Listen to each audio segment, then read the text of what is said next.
Hi guys, welcome to my channel.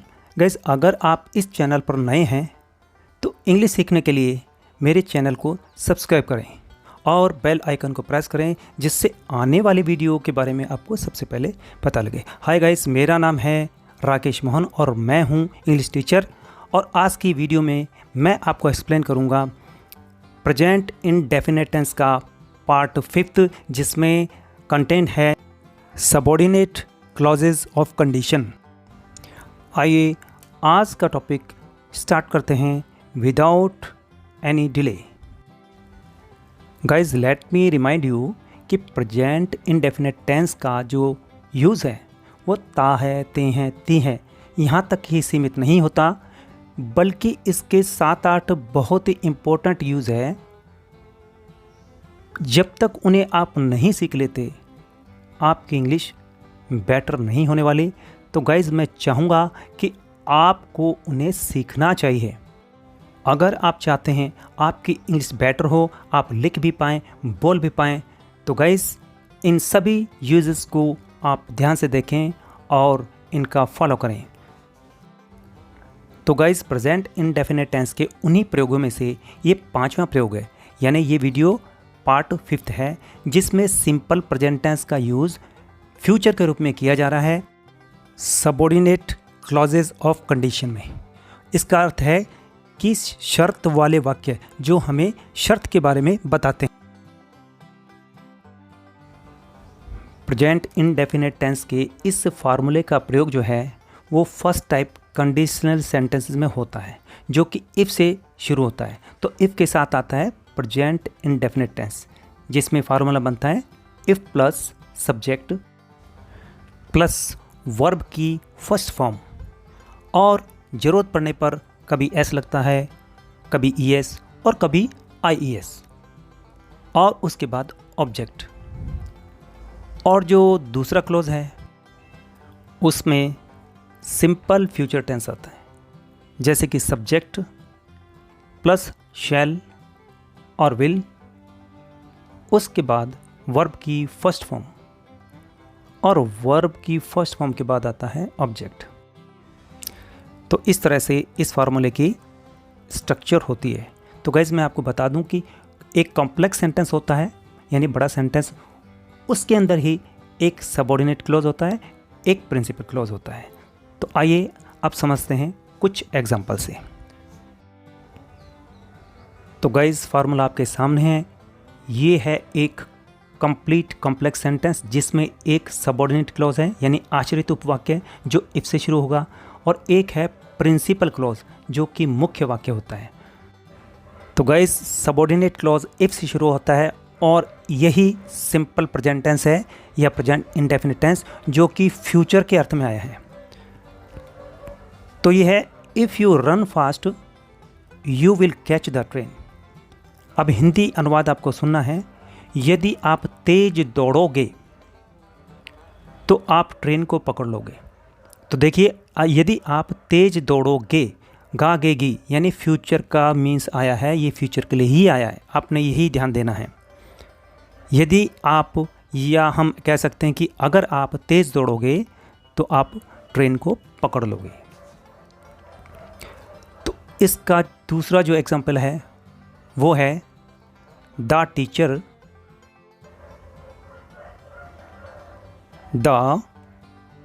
Will scold you. Scold का means होता है डांटना, झिड़कना। The teacher will scold you. अब गाइस, इफ़ क्लॉज को पहले भी लिख सकते हैं और बाद में भी। जब बाद में लिखते हैं, यानी कि इफ़ बीच में आता है, तो दोनों क्लॉजेस जुड़ जाते हैं। अगर इफ़ क्लॉज को पहले लिखते हैं तो क्लॉजेस टूट जाते हैं, तो इफ़ क्लॉज के एंड में कॉमा लगता है। तो इसका अनुवाद है, यदि आप अपना काम पूरा नहीं करोगे तो अध्यापक तुमको डांटेंगे। The teacher will scold you if you do not complete your work. यदि आप अपना कार्य पूरा नहीं करेंगे तो अध्यापक आपको डांटेंगे। गाइज, एक बार फिर से मैं आपको रिमाइंड करा दूं कि जो इफ़ क्लॉज है वो सबऑर्डिनेट क्लॉज है और यही प्रेजेंट इंडेफिनिट टेंस है जो कि फ्यूचर के लिए ही आया है। आपको यही ध्यान रखना है, जब भी इसकी ट्रांसलेट करोगे तो आपको फ्यूचर का ही मीन्स लेना पड़ेगा जिसमें गा गेगी आता है। तो अब आते हैं थर्ड सेंटेंस पर।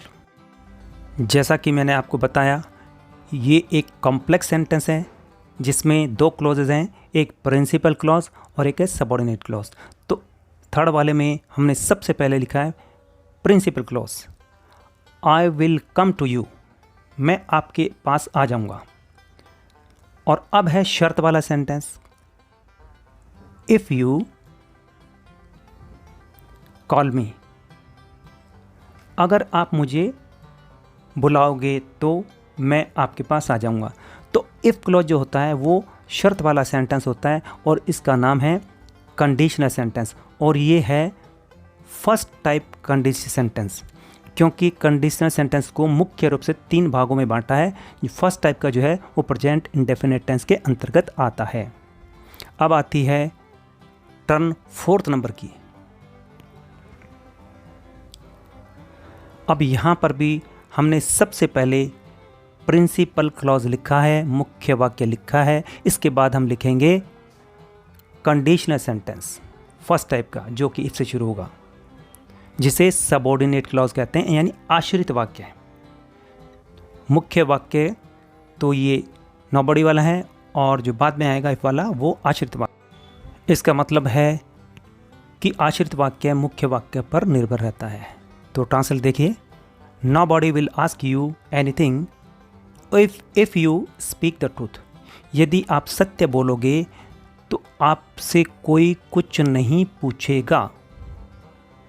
यदि आप सत्य बोलोगे तो आपसे कोई कुछ नहीं पूछेगा। नोबडी का मीन्स होता है कोई भी नहीं। आई होप कि आपको ये फार्मूला समझ आ रहा होगा, और इस वीडियो को बनाने का उद्देश्य यही है कि आपको समझना चाहिए कि प्रेजेंट इंडेफिनिट टेंस का प्रयोग जो है वो फ्यूचर के लिए भी होता है।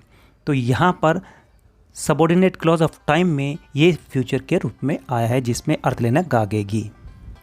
तो गाइज अब टर्न आती है 5th सेंटेंस की, जिसमें हमने सबसे पहले लिखा है सबऑर्डिनेट क्लॉज ऑफ टाइम, यानी समय सूचक वाला उपवाक्य लिखा है जो इफ से शुरू होता है।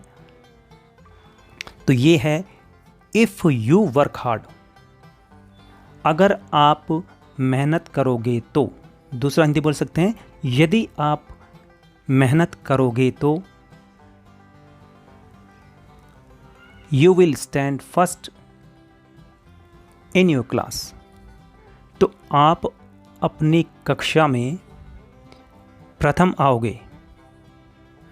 इफ़ यू वर्क हार्ड, यदि आप परिश्रम करोगे। अब देखिए गाइज, इफ क्लॉज को हमने फ्यूचर टेंस का इसलिए, यदि आप परिश्रम करोगे गागेगी। You will stand first in your class, तो आप अपनी कक्षा में प्रथम आएंगे। गाइज एक बार फिर से नोटिस कर लें, ये एक पूरा कॉम्प्लेक्स सेंटेंस है जिसमें एक इफ क्लॉज है जिसमें प्रेजेंट इंडेफिनिट टेंस आया है जो फ्यूचर का मीन्स देता है, और दूसरा जो क्लॉज बनता है वो सिंपल फ्यूचर टेंस का ही बनता है। तो गाइज आज के लिए इतना ही।